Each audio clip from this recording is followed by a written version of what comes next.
Capítulo 6. Amor e Bondade, do livro Ame Como Se Nunca Tivesse Sido Ferido. Eles querem que façamos um reality show, Charisse deixou escapar. Como? Eu não tive um bom pressentimento sobre isso. Que tal? Nossa família. Com essas palavras, minha esposa e eu disparamos a rir. Uma produtora da Bravo, de rede de televisão conhecida por seus reality shows, havia entrado em contato com Charisse. Essa mulher apresentou à minha esposa sua ideia brilhante de um reality show sobre a família dos pregadores. Ela estava oferecendo aos Franklin um papel de protagonista. Que fique registrado que eu não achei a ideia brilhante. Mas Charisse tem um dom para me convencer a fazer certas coisas. E eu concordei em fazer uma ligação a respeito do projeto, principalmente para obter alguma informação e usar a ocasião face a face para dizer: você sabe, obrigado, mas não, obrigado. Logo antes da videochamada, Charisse e eu não conseguimos parar de pensar em como seria absurdo filmar os bastidores da casa Franklin. Seria tão absurdo que eu admito que eu provavelmente iria assistir. O que estava acontecendo em nosso tempo de devoção familiar à noite daria um bom programa de TV. Deixe-me dizer isso de antemão. Levo a sério minha responsabilidade espiritual em liderar nossa família. Eu sempre orei para que Deus enraizasse nossa família no amor e em união. Mas eu também serei o primeiro a dizer que houve momentos em que provavelmente me excedi em cumprir minha responsabilidade espiritual. Na época, senti-me motivada a reunir as crianças antes de dormir e dar-lhes uma mensagem de 3 minutos sobre uma certa passagem das Escrituras, além de passar outros 3 minutos em oração coletiva. Quero dizer, em teoria, esta é uma ótima disciplina espiritual e Deus pode fazer maravilhas quando assumimos esse compromisso. Mas, como isso ocorreu durante a estação sombria de nossa família, em vez disso tentar reunir todos em um só lugar para orar, mesmo que por 5 minutos, era brutal. Todas as crianças estavam com raiva de alguma coisa ou de alguém. E ninguém fazia o menor esforço para esconder isso. Toda noite eu ficava no pé da escada e gritava em direção à fila de portas fechadas dos quartos no 2º andar. Ok, agora desçam todos até a cozinha para o nosso momento de devocional. Silêncio. Alguns minutos passavam, ninguém aparecia. Eu repetia mais alto, mas ainda nada. Charisse finalmente ficava tão cansada que batia o pé e gritava: pelo amor de Deus, se vocês não descerem para o momento de devocional agora, que Deus me segure, eu mesma vou subir e arrastar vocês. E um a um, nossos filhos iam descendo as escadas em câmeras lentas, resmungando a cada passo do caminho. No momento em que todos tinham entrado na cozinha, 3 dos 5 rostos estavam gravados com frieza de pedra. Ficou claro que a maioria dos nossos filhos não queria estar lá, mas eu não me importava. Eu ia levar nossa família até o amor. Eu começava com uma palavra encorajadora. Então eu pedi a cada um de nossos filhos para conduzir uma oração. Vá em frente, eu cutucava minha filha mais velha. Ela olhava para o chão sem dizer uma palavra. Alguns segundos passavam. Silêncio. Tudo bem, eu dizia, e eu mesmo continuava a orar. Eu me voltava para a segunda mais velha. Ok, agora é a sua vez. Minha filha desviava os olhos para longe de mim, seus braços cruzados firmemente em seu peito. Silêncio. Eu suspirava e dizia: tudo bem então. Era assim, com quase todos os nossos filhos, quase todas as noites por alguns meses. Definitivamente, não era uma cena que você gostaria que as câmeras registrassem. De volta para a ligação, Charisse e eu ouvimos quando o produtor sugeriu diferentes ângulos para o show. Quanto mais eu ouvia, mais sentia a necessidade de rejeitar a coisa toda. Quantas famílias estariam no programa? Perguntou Charisse, a produtora. 3, mas não podemos dizer quem são. Tempo de confissão. Eu não sou o pastor mais digitalmente alfabetizado do planeta. Embora, obviamente, pudéssemos ver a mulher do outro lado da linha durante a videochamada, por algum motivo achei que ela só podia nos ouvir, não nos ver. Então, sem fazer qualquer tentativa de ser discreto, eu dei uma cotovelada na Cherice para chamar a sua atenção. Então, eu levei minhas mãos ao pescoço. Você sabe, um sinal universal para a morte. Em outras palavras, acabe com essa conversa agora. Eu também adicionei uma grande balançada de cabeça para impor o meu sentimento de não. A produtora, é claro, notou imediatamente meus gestos corporais dramáticos. Eu entendo sua hesitação, Sr. Franklin, mas deixe-me apenas dizer. Ela nem precisava se dar ao trabalho. Eu simplesmente não conseguia imaginar câmeras na minha casa mostrando tudo o que a nossa família estava fazendo. E, bem, o resto dessa conversa não é importante. Cherice e eu dissemos que estávamos agradecidos pela oportunidade, mas não estávamos interessados. Apesar de termos dado uma boa risada depois, isso não diminuiu a luta que travávamos em nossa casa, o que foi muito real, você pode entender. Efésios 4:32 nos diz: sejamos bondosos e compassivos uns com os outros, perdoando-se mutuamente, assim como Deus perdoou vocês em Cristo. Neste ponto, nossa família não estava recebendo as notas altas por nossos atos de bondade. Bondade dá trabalho. Quando eu era solteiro, nunca tive problemas em ser gentil com os outros. Eu era gentil, paciente e bondoso. O garoto propaganda do capítulo de Paulo sobre o amor. Tudo mudou quando eu me casei. Eu não me transformei em um monstro ou algo do tipo. É só que a vida de casado era muito diferente da vida de solteiro. Eu não estava mais sozinho, não estava mais vendo Cherice apenas algumas vezes por semana. Eu morava com ela. Eu estava vivendo a vida com ela. O que significava que eu não conseguia esconder meus verdadeiros sentimentos. Se eu estava de mau humor, Cherice sabia. Se eu estava impaciente, ela sabia. Se estava frustrado, ela sabia. E às vezes meu problema de atitude a ofendia.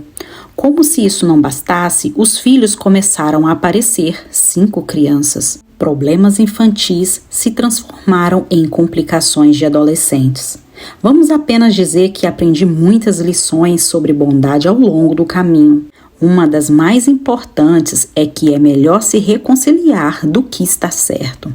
Você sabe quantas vezes eu dormi no quarto de hóspede por estar com raiva de Cherice por algo geralmente idiota? O engraçado é que ela não se importava nem um pouco com isso. Era ela quem teria uma boa noite de descanso na cama mais confortável sozinha. Antigamente, discussões acaloradas às vezes se tornavam feias, cheias de palavras grosseiras e acusações injustas. Cherice pegava sua arma infalível e também sua declaração favorita e jogava na minha cara. Ah, e você se chama de pregador. E então eu chegava na minha bolsa de gracejos verbais médios e tirava minha frase favorita: você me faz querer me chamar de bêbado. Em muitas das brigas que tivemos no início do nosso casamento, eu lutava até a morte para provar que estava certo. Queria que ela visse que eu estava com a razão, mas mesmo se eu ganhasse, eu pagava um preço por isso. Tudo o que eu fazia era nos afastar ainda mais. Teria sido melhor calar a boca, parar de tentar bater em um cachorro morto e, em vez disso, estender a mão para a reconciliação. Certamente não agimos mais assim. Se o fizéssemos, eu não estaria escrevendo esse capítulo. Não é fácil ser gentil em meio à pressão. Não é fácil ser gentil quando você e o seu cônjuge têm ideias conflitantes de paternidade. Não é fácil ser gentil quando seus filhos estão fora de controle, as finanças estão apertadas, sua sogra se muda para a sua casa ou quando você é o único cristão do lugar. Mas mesmo em meio a essas coisas, somos chamados a ser gentis. Outros problemas de matemática. Se você se lembra no capítulo 4, eu falei sobre como o perdão não é uma equação matemática. Somos ordenados a perdoar todos o tempo todo. No livro de Efésios, encontramos uma fórmula relacionada ao perdão. Paulo escreve: livrem-se de toda amargura, indignação e ira, gritaria e calúnia, bem como de toda maldade. Sejam bondosos e compassivos uns para com os outros, perdoando-se mutuamente, assim como Deus perdoou vocês em Cristo. Efésios 4, 31, 32. Na primeira parte dessa passagem bíblica, Paulo nos diz o que não fazer. Não seja amargo, irado e assim por diante. Em outras palavras, drene o pântano, retire a maldade e o mau comportamento. Larguem isso, joguem fora. Na segunda parte, Paulo nos diz o que devemos fazer. Sejam bondosos e compassivos uns para com os outros, perdoando-se mutuamente. Este é um teste que permite saber se você perdoou alguém ou não. Se você não pode ser gentil ou ter um bom coração, precisa continuar trabalhando a sua dificuldade de perdoar. Mas ser gentil não é apenas um subproduto do perdão. É o que nós, como cristãos, somos chamados para ser. É como amamos os outros, como Cristo nos ama. Se você quer amar como se nunca tivesse sido ferido, elimine a amargura e comece a ser gentil. Ser gentil significa tratar com respeito a garçonete que lhe serve.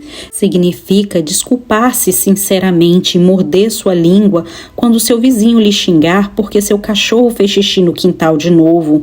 Significa que você deve parar de criticar ou rebaixar os outros com a boca ou com o teclado porque eles compartilham uma visão de um mundo ou opinião diferente. Agora, tenho certeza de que você não é um cristão mesquinho.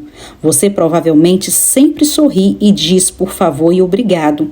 Mas faça-me rir por um minuto. Faça uma lista da sua vida. Como os estranhos e os seus entes queridos avaliariam as suas atitudes? Você conseguiria uma pontuação alta por ser generoso, por sempre estender uma mão para ajudar, por ser gentil com a caixa da mercearia que tem aqueles alargadores enormes nas orelhas? No restaurante local, você seria conhecido como um mesquinho na hora de pagar a taxa de serviço? Como o cliente eternamente insatisfeito? Os membros da diretoria escolar diriam que tudo o que você faz é reclamar?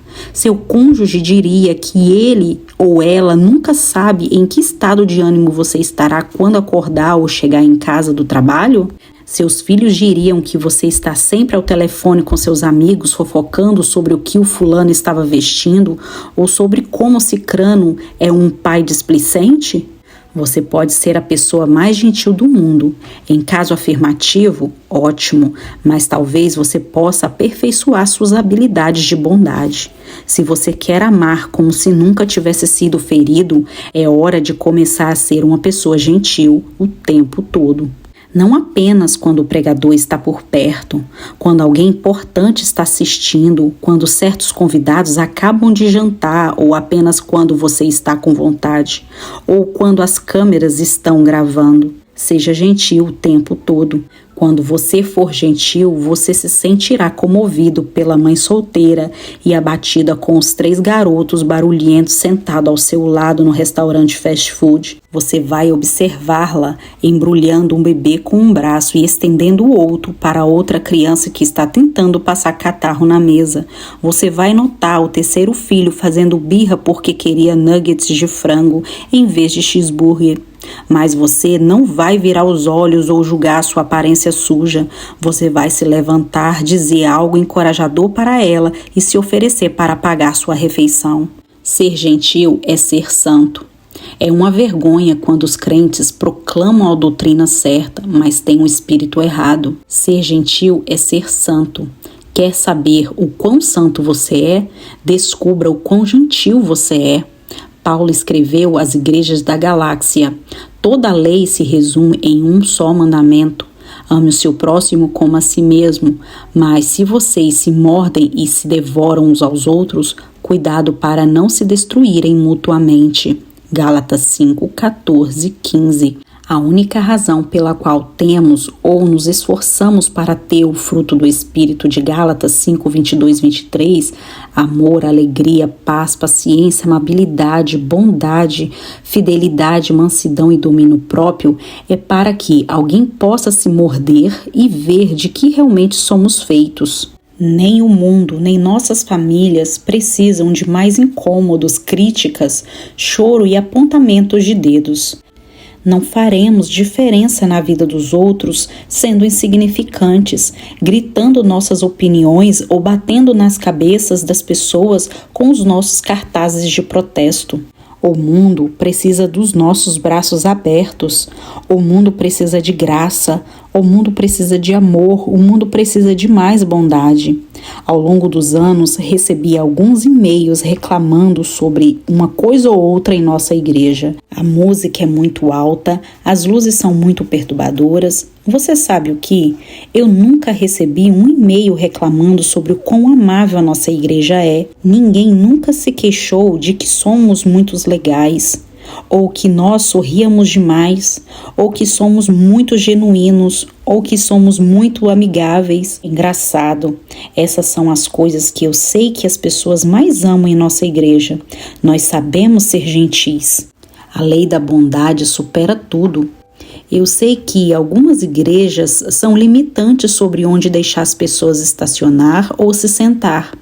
Eu entendo que a ordem é necessária e em nossa igreja tentamos mantê-las ao máximo possível, mas adivinha só, se um visitante não quiser estacionar onde dissermos para ele estacionar, não ficaremos sem graça. Nós preferimos ser gentis. Se uma família não quiser se sentar na segunda fila da igreja quando está vazia e precisarmos de espaço preenchido, não ficaremos enfurecidos.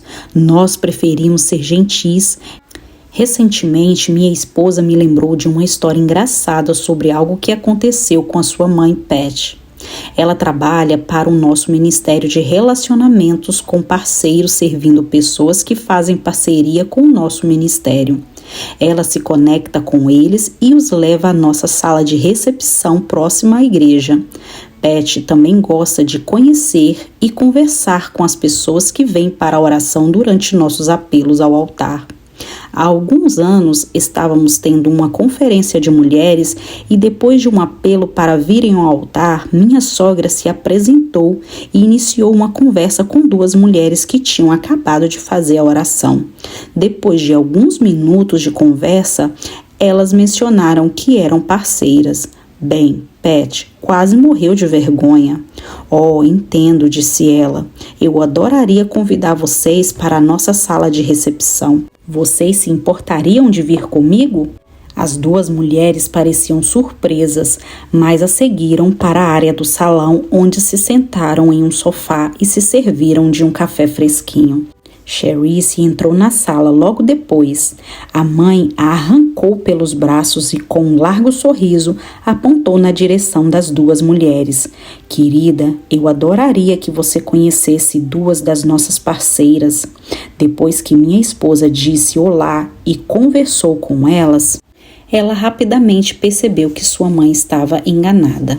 Essas mulheres não eram parceiras ministeriais. Cherice cutucou a mãe para um canto da sala. Posso falar com você por um segundo? Claro.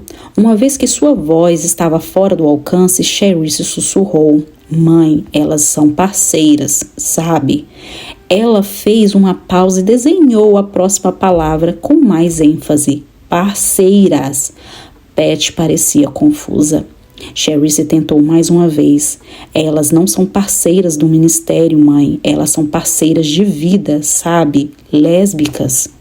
Quando minha esposa me contou a história depois que aconteceu, eu ri, mas também me senti desafiado. E isso me lembrou como é importante demonstrar bondade para com todos em nossa igreja. Todos. Não devemos mostrar tratamento preferencial apenas às pessoas com quem compartilhamos a mesma teologia ou convicção. Nossa bondade deve se estender além das pessoas e das coisas com que estamos confortáveis. Por que não devemos convidar essas mulheres preciosas para a sala de recepção e mostrar bondade a elas? O que há de tão errado ou estranho nisso? O chamado à bondade não tem limites, é ilimitado. Mostre uma extraordinária bondade. Não é uma boa ideia, disse o prisioneiro com convicção. Ele implorou ao oficial romano e à tripulação do navio que não partissem na jornada. Mas seu conselho caiu como que em ouvidos surdos. O oficial romano se virou para o capitão do navio. O que você acha? Torcendo o nariz para o prisioneiro, o capitão respondeu: Senhor, esse cara não sabe do que está falando. Eu sou o único com experiência, não sou? Confia em mim, já fiz isso antes e sei o que estou fazendo. Nós vamos sim. Eu estou dizendo a você, disse o prisioneiro, devemos ficar onde estamos até o temporal passar. Se você prosseguir, muito dano virá a este navio e a todos os que estão nele. O que você sabe afinal? O capitão disse. Você não é um marinheiro, você é apenas um pregador. E assim o navio partiu para Roma com um transporte de prisioneiros, incluindo o apóstolo Paulo, que havia tentado ao máximo convencer a tripulação a não ir. Como previsto, não muito tempo depois que o navio deixou o porto, um grande desastre ocorreu, um fenômeno climático desastroso. Alguma forma de tufão varreu o mar. Chuva forte caiu. A visibilidade era zero, raios violentos sacudiam o navio como uma boneca de pano em meio às ondas imponentes. A tempestade massacrou esses homens por 14 dias seguidos. Cada um dos 276 passageiros, incluindo Paulo, estava exausto e congelando por conta das constantes pancadas de água e vento. Alguns deles haviam perdido a esperança. No 15º dia, a tempestade ainda assolava e o navio atingiu um banco de areia. Sob uma barragem de ondas, o navio começou a se desfazer. Todas as pessoas a bordo tiveram que nadar para salvar suas vidas. Milagrosamente, todos sobreviveram. Atacados pela mãe natureza, os homens foram levados para a costa de uma ilha chamada Malta. Meio nus e encharcados pela chuva contínua, os homens se jogaram na areia molhada, vomitando água salgada. Alguns ainda se curvaram sobre os pedaços do navio que havia agarrado por segurança. Enquanto as pessoas beijavam o chão em agradecimento por estarem vivas e outras sentadas em estado de choque por causa do que tinha acontecido, ajuda foi até elas por meio de algumas pessoas maravilhosas. A Bíblia nos diz que os nativos de Malta demonstraram extraordinária bondade aos homens naufragados. Atos 29:2 coloca dessa forma: os habitantes da ilha mostraram extraordinária bondade para conosco, fizeram uma fogueira e receberam bem a todos nós, pois estava chovendo e fazia frio. O povo de Malta foi extraordinariamente gentis com esses estrangeiros. Eles não permitiram que as barreiras linguísticas, culturais e racionais os impedissem de mostrar não apenas bondade, mas uma bondade extraordinária. Eles foram acima e além do fato de que eles eram totalmente estrangeiros. É assim que precisamos ser com os perdidos e os quebrantados que estão espalhados por nossas praias. Você mostra bondade extraordinária para aqueles que são diferentes? Está pensando no vizinho que acabou de se mudar do Oriente Médio e recém-chegado da igreja cuja cor da pele é mais clara ou mais escura do que a sua? Ou funcionário da loja com um sotaque estrangeiro, se eles fossem lançados à sua praia, o que você faria? Você os ignoraria? Você permitiria que seus medos do desconhecido substituíssem o mandamento para amar? Agora se imagine à borda daquele navio. Você foi açoitado pelas ondas, golpeados pela chuva e pelos ventos. Você se sente como se mal pudesse se aguentar. E quando parece que toda a esperança foi embora, você se depara em alguma ilha estranha cercada por pessoas de aparência estranha. Em vez de se lançar de volta para a água, pois você não faz parte daquele mundo, eles te recebem de braços abertos. Eles lhe oferecem um lugar quente. Eles envolvem um cobertor em volta dos seus ombros trêmulos. Eles lhe dão algo quente para comer. Eles fazem você se sentir confortável em casa. Eu chamo isso de valor de um lugar caloroso. Nós cristãos devemos nos esforçar para sermos lugares aconchegantes para aqueles que se sentem perdidos ou que foram maltratados pela vida. Pela pessoa lutando contra o vício e querendo obter ajuda, para a pessoa espancada pela depressão e ansiedade, para a pessoa confusa sobre sua identidade, para homens e mulheres cuja teologia não se alinham com a nossa, para aqueles de uma raça diferente, para os jovens que são feridos por causa de atitudes maldosas entre alguns irmãos. Precisamos recolher a dor dos outros e aquecê-los com o fogo do Espírito Santo. Precisamos dizer a eles que Deus os ama e não desistiu deles. Alguns de vocês experimentaram uma gentileza incomum quando estavam presos em um ponto baixo de sua vida. Talvez alguém tenha lhe emprestado um carro quando o seu quebrou. Talvez alguém tenha se oferecido para cuidar de seus filhos de graça quando você não podia pagar uma babá. Talvez alguém tenha lhe dado uma chance e o tenha convidado para um grupo de recuperação. Talvez, mesmo depois de ter cometido alguns erros terríveis que geraram uma reviravolta, alguém acreditou em você o suficiente para orar por você e orientar-lhe. Lembre-se dessas bênçãos e compartilhe a mesma gentileza em comum com os outros. Receba o calor e dê o calor. Veja o tesouro no campo. A Bíblia nos diz que o reino dos céus é como o tesouro escondido num campo. Certo homem, tendo-o encontrado, escondeu-o de novo, e então, cheio de alegria, foi e vendeu tudo o que tinha e comprou aquele campo. Mateus 13:44. Se você quer sobreviver à vida e desfrutar de relacionamentos bem-sucedidos, você terá que perceber que todo mundo tem um tesouro e todo mundo tem um campo. Muitas vezes só vemos tesouros quando navegamos tranquilamente, livres de conflitos e turbulências. Mas quando a vida acontece e a realidade dos nossos relacionamentos se tornam evidentes, começamos a ver os campos, as verrugas e tudo mais. E então, nossas atitudes começam a mudar. Nós começamos a criticar, nós resmungamos, nós reclamamos. Muitas vezes sentimos que temos o direito de fazer essas coisas porque as tensões da vida são demais para nós. Nós não somos chamados a ser gentis apenas quando experimentamos as bênçãos dos nossos relacionamentos. Deus nos chamou para comprar o campo. Em outras palavras, quando a vida fica difícil e as pessoas que você ama não estão em seu melhor estado, você precisa vasculhar o lixo, as garrafas quebradas, as pilhas de terra, o estrume, os ratos e os carros enferrujados, antigos e que não funcionam, pois enterrado nesse campo confuso está um tesouro. Você não pode ter o tesouro a menos que compre o campo inteiro.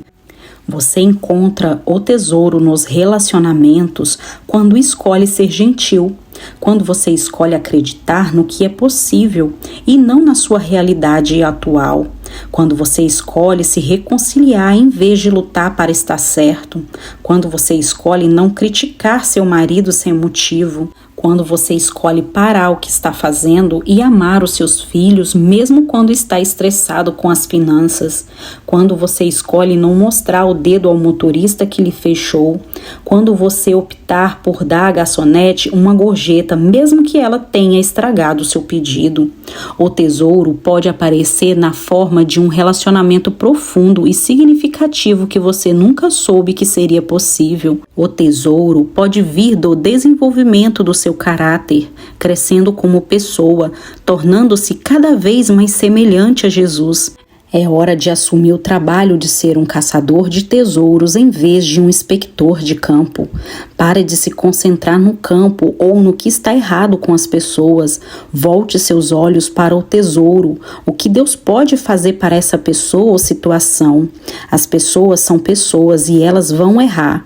Aqui está um fato chocante. Você também. Então pare de ser malvado, pare de ser feio, seja gentil, mostre graça, ame a Deus e as pessoas, mesmo aquelas que não merecem. O poder da bondade para transformar. Ao longo dos anos, tenho visto o poder que vem ao escolher ser gentil. Não apenas com minha própria família, mas com os outros. Eu penso em minha assistente pessoal de mais de 20 anos atrás, Susan. Uma vez que ela parou de se concentrar no campo de um marido que não compartilhava sua fé e começou a ser gentil, ela finalmente desenterrou o tesouro. Susan foi a primeira e única de uma família ao nascer de novo. Por 2 anos, ela frequentou a igreja sozinha. Todos os domingos, após o culto, ela voltava para o marido e seu filho de 20 anos, Tracy, nenhum dos quais compartilhava sua fé. Seu marido Alan era um bom homem e um bom provedor. Ele simplesmente não estava interessado nas coisas espirituais. Ele preferia jogar golfe e beber cerveja aos domingos. Muitas vezes, Susan deixava uma atmosfera poderosa de louvor e adoração na igreja e voltava para o seu marido e filho que não eram nada espirituais. Isso a afetava e partia o seu coração. Por muitas noites, ela chorava até dormir, imaginando se sua família seria salva e compartilharia da sua fé. Depois de 2 anos vindo à igreja sozinha e vivendo somente para Deus em sua casa, o Espírito Santo começou a falar com ela sobre como ganhar um marido para Cristo, e ele a desafiou a controlar a língua. Susan começou a mostrar respeito, honra e amor incondicional a Alan. Em vez de ficar triste ou amargurada por ela ser a única cristã de sua família, ela chegou da igreja, beijou o marido na bochecha e lhe serviu um delicioso almoço. Ela não assumiu o papel de vítima da pobre mulherzinha lutando a boa luta da fé sem o apoio da família. Ela também não julgou Alan por não ir à igreja, nem disse que ele era uma pessoa ruim. Ela mostrou bondade todos os dias. Susan também orou Efésios 1, 17 e 18 por seu marido todos os dias. Peço que o Senhor Deus do nosso Senhor Jesus Cristo, o glorioso Pai, lhe dê espírito de sabedoria e de revelação no pleno conhecimento dele. Oro também para que os olhos do coração de vocês sejam iluminados a fim de que vocês conheçam a esperança para a qual ele o chamou, as riquezas da gloriosa herança dele nos santos. Susan acreditava que Deus tinha um plano para sua família. Apesar de Satanás estar tentando convencê-la de que Alan e Tracy nunca seriam salvos, ela continuou acreditando, continuou orando e continuou sendo gentil. Ela estava testemunhando a Alan sem dizer uma palavra. Seu gentil e bondoso espírito estava testemunhando a ele. Enquanto Alan observava a mudança em sua esposa, ele começou a frequentar a igreja com ela. Mesmo que ele não tenha sido convertido imediatamente, ele sentou ao lado de sua esposa no culto domingo após domingo. Seu filho observou o pai indo à igreja com sua mãe. Algumas semanas depois, ele também decidiu dar uma olhada na igreja. Naquele domingo de manhã, Tracy caminhou pelo corredor, nasceu de novo e ficou cheio do Espírito Santo. Algumas semanas depois, eu preguei um sermão ilustrado no qual Tracy interpretou um de seus personagens. Quando eu fiz o apelo ao altar naquela manhã, Alan andou pelo corredor e foi gloriosamente salvo e cheio do Espírito Santo. Deus tinha uma tarefa incrível para aquela família. Hoje, Tracy é um bom amigo que serve como pastor executivo em todos os nossos camping. Alan é um dos maiores cristãos que conheço. Ouvir dizer que Mark Twain disse: a bondade é uma linguagem que os surdos podem ouvir e os cegos podem ver. A bondade pode abrir as portas da restauração, pode trazer cura, pode derrubar muralhas, pode oferecer esperança, pode mudar pessoas. Não importa se ser gentil não vem naturalmente em certas situações ou se a gentileza parece uma interrupção em sua agenda. Seja gentil assim mesmo e observe como Deus começa a moldar seu coração para amar como se nunca tivesse sido ferido. Enquanto este capítulo termina, eu gostaria de desafiá-lo. Se você conhece alguma coisa sobre mim, sabe que sou um grande defensor do jejum. Essa disciplina espiritual particular produz muitos benefícios pessoais. Pode mudar nossas vidas e de nossas famílias, comunidades e até o mundo. Eu quero desafiar-lhe a considerar fazer o jejum de críticas. Faça isso por no mínimo 24 horas. Abstenha-se de criticar o governo, seu vizinho, os estranhos das redes sociais, as pessoas na sua igreja ou seu cônjuge. Provérbios 18:21 nos diz: a língua tem poder sobre a vida e sobre a morte. Os que gostam de usá-la comerão do seu fruto. Palavras negativas criam uma atmosfera que sufocará ou produzirá um espírito que dá vida. Comprometa-se a falar coisas boas e, se você não puder dizer nada de bom, simplesmente não diga nada. A grande ideia: seja gentil se você estiver ou não disposto.